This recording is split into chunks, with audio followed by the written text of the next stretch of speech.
ಸುಮಾರು ಒಂದು 100-200 ಜನ ನಮ್ಮ ಏರಿಯಾದವರಿಗೆ ವಾರಕ್ಕೊಬ್ಬರಿಗೆ ಈ ವರ್ಷದಲ್ಲಿ ವಾರಕ್ಕೊಬ್ಬರಿಗೆ ಕಡ್ದೈತಿ, ಯಾರೂ ಫೇಲ್ ಆಗಿಲ್ಲ. ನಮಸ್ಕಾರ ಎಲ್ರಿಗೂ. ಮೊನ್ನೆ ವಿಡಿಯೋ ಮಾಡಿದ್ದೆ, ಯಾರು ಗ್ರಾಮೀಣ ಭಾಗದಲ್ಲಿ ನಾಟ್ಯವಸ್ತಿ ನೀಡ್ತಾರೆ, ರಂಗಭೂಮಿ ಕಲಾವಿದರಿದ್ದಾರೆ ಅಂಥವ್ರನ್ನ ಸಂದರ್ಶನ ಮಾಡಬೇಕು, ಅವ್ರ ಊರಿಗೆ ಹೋಗ್ತೀನಿ ಅಂತ ಮಾಡಿದ್ದೆ.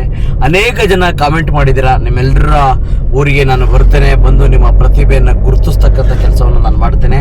ಅದರಂತೆ ಇವತ್ತು ಯಾದಲಡ್ಕು ಗ್ರಾಮದಲ್ಲಿ ನಾಗರಾಜನವರು ಅನೇಕ ವರ್ಷಗಳಿಂದ ಹಾವು, ಚೇಳು, ಮಂಡ್ರಗೊಪ್ಪೆ ಈ ರೀತಿ ಏನೇ ಕಡಿದ್ರು ಕೂಡ ಅಂಥವ್ರಿಗೆ ಔಷಧಿಯನ್ನು ಟ್ರೀಟ್ಮೆಂಟ್ ಮಾಡಿ ಬಹಳ ಪ್ರಸಿದ್ಧಿಯಾಗಿದ್ರು. ಅವ್ರ ಮನೆಗೆ ನಾನು ಹೋಗ್ತಾ ಇದ್ದೇನೆ. ಎಷ್ಟು ವರ್ಷಗಳಿಂದ ಅವರು ನಾಟ್ಯೌಷಧಿ ನೀಡ್ತಾ ಇದ್ದಾರೆ. ಜೊತೆಗೆ ಎಷ್ಟು ಹಾವು ಕಡಿದ್ರೆ ಎಷ್ಟೋ ಜನ ಸಾವು ನೋಪಿರ್ತಕ್ಕಂಥದ್ದು ನಮ್ಮೆಲ್ಲರಿಗೂ ಕೂಡ ಗೊತ್ತಿದೆ. ಅವರು ನೀಡಿರ್ತಕ್ಕಂಥ ಹಾವಿಗೆ ಔಷಧಿ ಎಲ್ಲರೂ ಕೂಡ ಅವೆಲ್ಲವೂ ಕೂಡ ಸಕ್ಸಸ್ ಆಗಿದೆ. ಅಂದರೆ ಒಂದು 100 ಜನಕ್ಕೆ ನಾಟಿ ಔಷಧಿ ನೀಡಿದ ಅವರೆಲ್ಲರೂ ಕೂಡ ಪ್ರಾಣ ಉಳಿದಿದೆ ಅಂದರೆ ನಿಜವಾಗ್ಲೂ ಕೂಡ 100 ಕುಟುಂಬಗಳು ಉಳಿಸ್ತಾ ಹಾಗೆ. ಹಾಗಾಗಿ ಅಂಥವರ ಸಂದರ್ಶನವನ್ನು ನಾನು ಮಾಡ್ತಾ ಇದ್ದೇನೆ. ನೀವೆಲ್ಲರೂ ಕೂಡ ತಪ್ಪದೆ ಹಾವು ಆಗಲಿ ಚೇಳಾಗಲಿ ನಿಮ್ಮ ಮನೆಗಳಲ್ಲಿ ಕಡಿದಾಗ ಏನಾದ್ರು ಅನಾಹುತ ಆದಾಗ ನೀವು ತಪ್ಪದೆ ಅಲ್ಲಿ ಭೇಟಿ ನೀಡಿ. ನಿಮ್ಮೆಲ್ಲರ ಒಂದು ಅಭಿಲಾಷೆ ಅಂತ ನಾನು ಇಂಥ ಪ್ರತಿಭೆಗಳನ್ನು 100 ಹುಡುಕ್ತಕ್ಕಂಥ ಕೆಲಸವನ್ನು ನಾನು ಪ್ರಾಮಾಣಿಕವಾಗಿ ಮಾಡ್ತೇನೆ. ಇವತ್ತು ನಾನು ಮೊನ್ನೆ ವಿಡಿಯೋ ಮಾಡಿದ ರೀತಿ ಯಾರು ಗ್ರಾಮೀಣ ಭಾಗದಲ್ಲಿ ನಮ್ಮ ಶಿರಾ ತುಮಕೂರು ಜಿಲ್ಲೆಯಲ್ಲಿ ನಾಟ್ಯೌಷಧಿಗಳಿರ್ಬೋದು, ಜಾನಪದ ಕಲಾವಿದರು, ರಂಗಭೂಮಿ ಕಲಾವಿದರು, ವಿಶೇಷ ಪ್ರತಿಭೆಗಳನ್ನು ಇಂಟರ್ವ್ಯೂ ಮಾಡ್ತೀನಿ ಅಂತ ಹೇಳಿದೆ. ಇವತ್ತು ನನಗೆ ಯಾರೋ ಅವರು ಯಾದಲಡ್ಕು ನಾಗರಾಜ್ ಅವರು ನಾಟ್ಯೌಷಧಿ ನೀಡ್ತಾ ಇದ್ದಾರೆ ಅನೇಕ ವರ್ಷಗಳಿಂದ ಅಂತ ಹೇಳಿದ್ರು. ಹಾಗಾಗಿ ಇವತ್ತು ಅವರು ನಮ್ಮ ಜೊತೆ ಇದ್ದಾರೆ.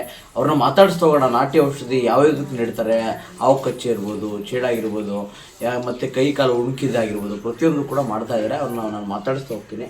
ನಮಸ್ಕಾರ ಅಣ್ಣ. ನಮಸ್ತೆ. ಯಾವ ದಿನಗಳಿಂದ ನೀವು ನಡೀತಾ ಇದ್ದೀರಾ ನಾಟ್ಯ ಔಷಧಿನ? ನಾಟ್ಯ ಔಷಧಿ ನಮ್ಮ ತಾತನ ಕಾಲದಿದ್ದಲು, ನಮ್ಮಪ್ಪರ ಅಪ್ಪ ಅವ್ರ ಕಾಲದಿದ್ದಲು ನಡೆಸ್ಕೊಂಬಂದಿದ್ದೀವಿ. ಮುಂದೆ ನಡೆಸ್ಕೊಂಡು ಹೋಗ್ತೀವಿ. ಓಕೆ. ನೀನು ಎಂಥ ಹಾವು ಕಡೀಲಿ ಅಂದ್ರೆ ಅದು ಟೈಮಿಂಗ್ಸ್ ಇರುತ್ತೆ. ನಾಗರವ್ರಿಗೆಲ್ಲ ಟೈಮಿಂಗ್ಸು ಒಂದು ಅರ್ಧ ಗಂಟೆ ಒಳಗೆ ಬಂದಿರಬೇಕು. ಅದೆಷ್ಟು ದೂರನೇ ಇರಲಿ ಏನೇನು ಇರಲಿ, ಅದ್ರ ಮೇಲೆ ಟೈಮ್ ಆದರೆ ಕಷ್ಟ. ಚೆನ್ನಾಗಿ ನಮ್ಮಲ್ಲಿ ಯಾವ ಫೇಲ್ ಆಗಿಲ್ಲ. ನಮ್ಮ ಅಕ್ಕಪಕ್ಕ ಏರಿಯಾದಲ್ಲಿ ನೀವು ಯಾರನ್ನ ಕೇಳಿದ್ರು ಯಾವ ಫೇಲ್ ಆಗಿಲ್ಲ. ಓಕೆ. ಏನೇನು ನೀಡ್ತೀರಾ ನಾಟ್ಯ ಔಷಧಿ ಅಂತ? ಏನೇನಕ್ಕೆ ನಾಟ್ಯ ಔಷಧಿ ನೀಡ್ತೀರಾ? ಅದೇ ಎಂಥ ಹಾವು ಕಡೀಲಿ, ಶೇಳು ಕಡೀಲಿ, ಮಂಡ್ರಗೊಪ್ಪು ಕಡೀಲಿ, ಗೆರಿ ಕಡೀಲಿ, ಒಂದು ನೆಲಗಿರ್ಬ ಅಂತಾರಲ್ಲ, ನೆಲಗಿರ್ಬೇಕು ಸಮೇತ ಕರೆಕ್ಟ್ ಟೈಮಿಗೆ ಬರ್ಬೇಕು. ಅದು ನೆಲಗಿರ್ಬ ಹೆಂಗೆ ಅಂದರೆ ನಾಗರಾವ್ಗಿನ ವಿಷಯ ಅದು. ಓಕೆ. ಅಂಥವಕ್ಕೆಲ್ಲ ನೀಡ್ತೀವಿ. ಆಮೇಲೆ ಕೈ ಕಾಲು ಮುರಿದ್ರು ಅದು ಯಾವ್ಯಾವ ಜಾಗ ನೋಡ್ಕೊಂಡು ನಾವು ನಮ್ಮ ಕೈಲಾಗೋದಾದರೆ ಕಟ್ತೀವಿ. ಇಲ್ಲೇ ನಾವು ಎಲ್ಲಿಗೂ ಕಳಿಸಲ್ಲ.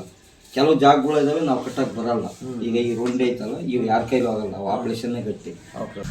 ನಾಟಿ ಔಷಧಿನ ನಾವೆಂಥ ಚೇಳೆ ಕಡೀಲಿ, ಮಂಡ್ರಗೊಬ್ಬೆ ಕಡೀಲಿ, ಪ್ರತಿಯೊಂದು ಹುಳು ಜಾತಿ ಏನು ಇದಾವೋ ಏನು ಕಡಿದ್ರೂ ಔಷಧಿ ಕೊಡ್ತೀವಿ. ಅದು ಟೈಮಿಂಗ್ಸು. ನಾಗರಾವು ಕಡಿದ್ರೆ ಟೈಮ್ ಪಾಸ್ ಮಾಡೋಂಗಿಲ್ಲ.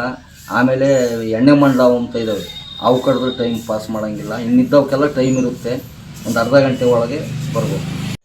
ಸೊ ನಿಮ್ಮೂರು ಹೊಲದಲ್ಲಿ ಹಾವು, ಚೇಳು, ಮಂಡ್ರಗೊಪ್ಪೆ ಏನೇ ಕಡ್ದಿದ್ರು ಕೂಡ, ಏನೇ ಸಮಸ್ಯೆ ಇದ್ರೂ ಕೂಡ ನೀವು ತಕ್ಷಣವೇ ಇವ್ರನ್ನ ಕಾಂಟ್ಯಾಕ್ಟ್ ಮಾಡಿ, ಶೇರ್ ಮಾಡಿ, 4 ಜನಕ್ಕೆ ಅನುಕೂಲ ಆಗಲಿ. ಎಲ್ಲರೂ ಕೂಡ ಇಲ್ಲಿ ತೋರಿಸ್ಕೊಂಡಾಗ ನಾಟ್ಯ ಔಷಧಿ ನೀಡಿದ್ದಾರೆ. ಎಲ್ಲರೂ ಕೂಡ ಚೆನ್ನಾಗಿದ್ದಾರೆ. ನೀವು ಏನೇ ನೆಗ್ಲಿಜೆನ್ಸಿ ಮಾಡಿದ್ರೆ ಒಮ್ಮೆ ಭೇಟಿ ಕೊಡಿ ಯಾದಲಡ್ಕಲ್ಲಿ ನಾಗರಾಜ್ ಅವರು.